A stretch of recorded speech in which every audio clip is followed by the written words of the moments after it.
Hi, this next video kind of goes on the fatality and catastrophe report. Let me go ahead and switch over to the fatality and catastrophe page here so you can look at that. Essentially, you can look under fatality inspection data, and this is going to show us everything that's happened 2017 all the way up to 2019. And so when you have to call OSHA for a fatality that's happened within the 8 hours, this is where it's going to eventually kind of show up. So we can look down here, we can type in the date of the incident, we can select the state and just kind of look at that if we wanted to. The inspection number is listed out on that, and if you actually see, some of them are federal, some of them are state. And we can go in there and it says as the citation issued. But if we go into this very first one and we look at the inspection, we can kind of see here that it happened in Denver. This is the name of the company and the address. This is their NAICS code and their mailing address. And then it tells whether it was a fatality. Mainly it's going to be a fatality for the most part. And it's going to show that OSHA did go out and talk to them because it has this closed conference date. And so if we kind of look up above here, the fatality, where's the date here? The open date was 2/6/19, and they did the conference on the same day. And so this is when they come out with regard to fatality on that. You can also see here that they had some violations, serious, willful, repeat, and we'll talk a little bit more about those later. But here's the initial violations. They had 3 serious, and the initial penalty was about $20,000 when we see it, when we look at that. And then we can actually go into these, and I'm just going to choose one here. And it pretty much just says that that this is how much it was and that the penalty was issued. So if you are looking for a company that you're going to be working for, it might be beneficial for you to look that company up to see if they've had any fatalities and what those fatalities were for. But you can see here as well that it was under powered industrial trucks. And so something happened with that. So it doesn't tell a lot of detail, but it does kind of tell you some detail so you can see it. Okay, so let's go ahead and switch back here. And this next one, we're going to talk about identifying safety and health problems. And sorry about this, we get to this.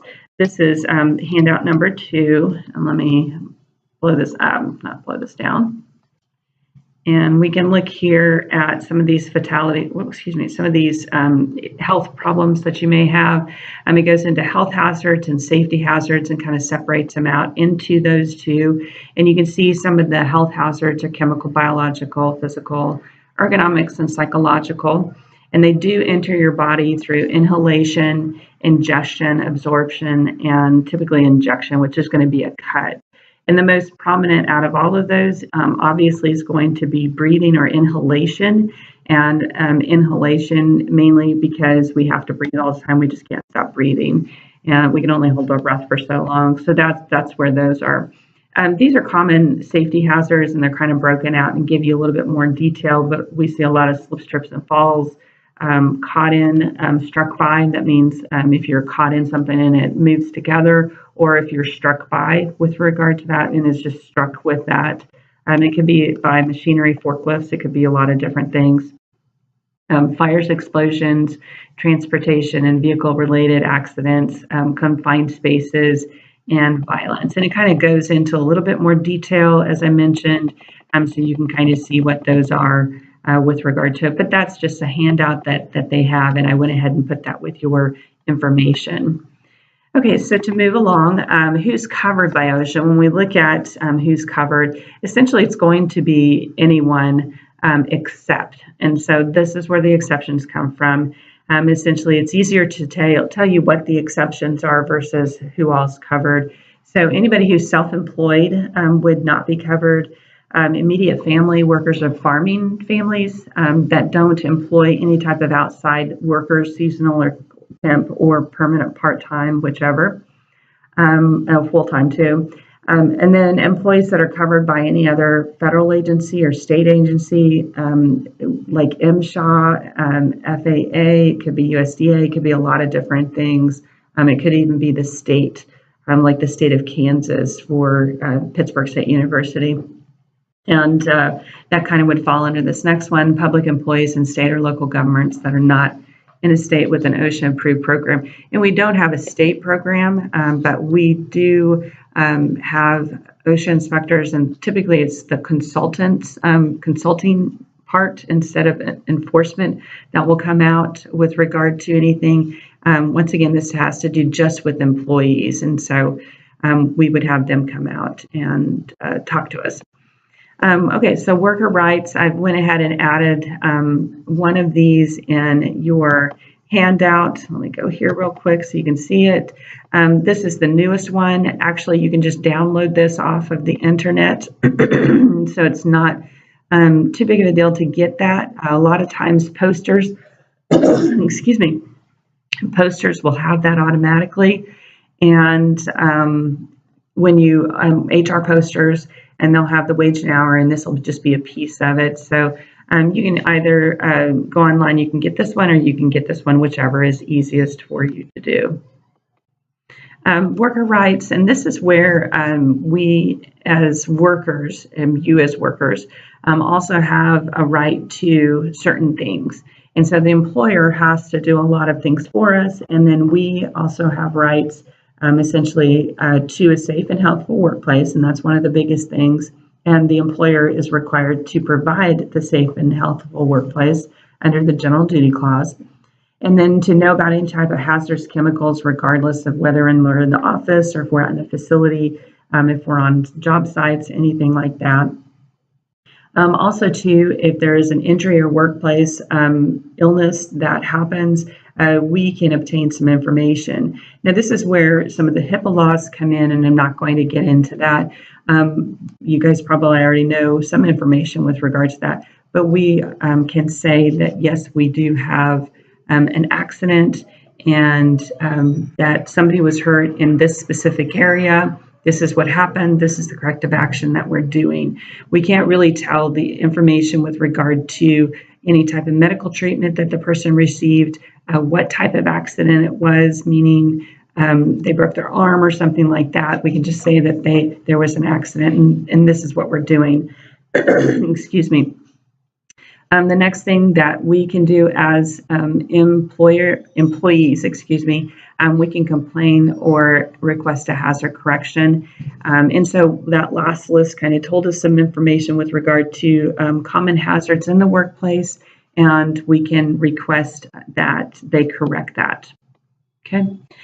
We also have the right to training, hazard exposure, and medical records. And this is when we do any type of exposure testing. Like right now, I'm doing some exposure testing here at my facility, or at the facility that I'm working at this summer. We're looking at decibel readings throughout the facility, and so we'll have to post those so that all the employees can see those. Medical records, this does require some more information, but I'm not going to go into it, but just kind of know that they can request some medical records. We can file a complaint, which we're going to do in just a second. If an OSHA inspector does come on site, that we can talk to them in private without the employer being present. And then the 11C, free from retaliation with regard to exercising our rights with regard to a safe and healthful workplace, and then also to refusing under certain conditions to work where you think that it's unsafe. And we'll go through that as well. Okay, so with regard to a more workers' right, we already talked about the OSHA complaint. When we do the OSHA complaint, excuse me, and we file this, we can request that our name not be revealed, and we can do this on paper form. We can also do this online, and we can call one of the offices and do this as well. So we can say that this is what happened. This is where the location is, that type of thing. And then we also have a right to find out what happens after OSHA does hopefully investigate with regard to this. And then if an inspection wasn't made, then we can request one. A lot of times, if OSHA sees something on a complaint form, they may pick up the phone and call the company to talk to them and say, hey, this is the complaint that's being made. Could you please talk to me about this?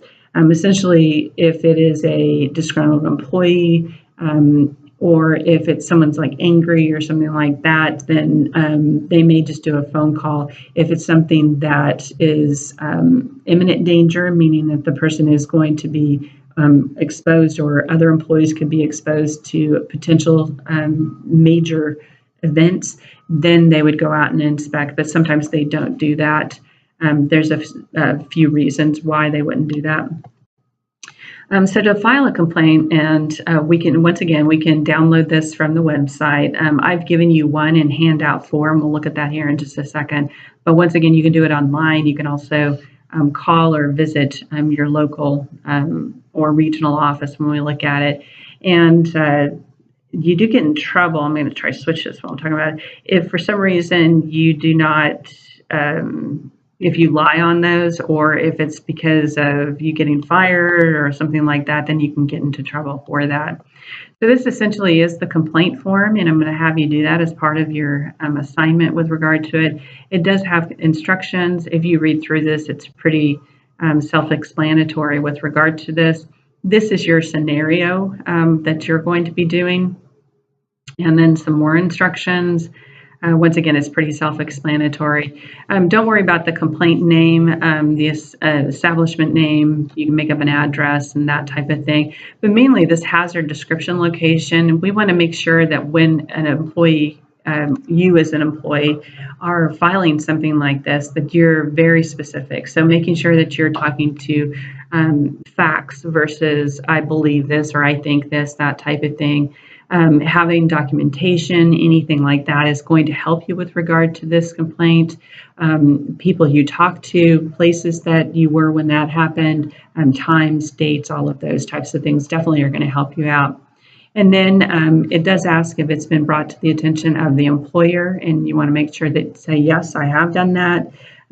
Here's where you can say, don't reveal my name and that information. So with that, I believe we're going to switch to the next video just so that you can have that and kind of keep these short, and we'll talk about Whistleblower Act.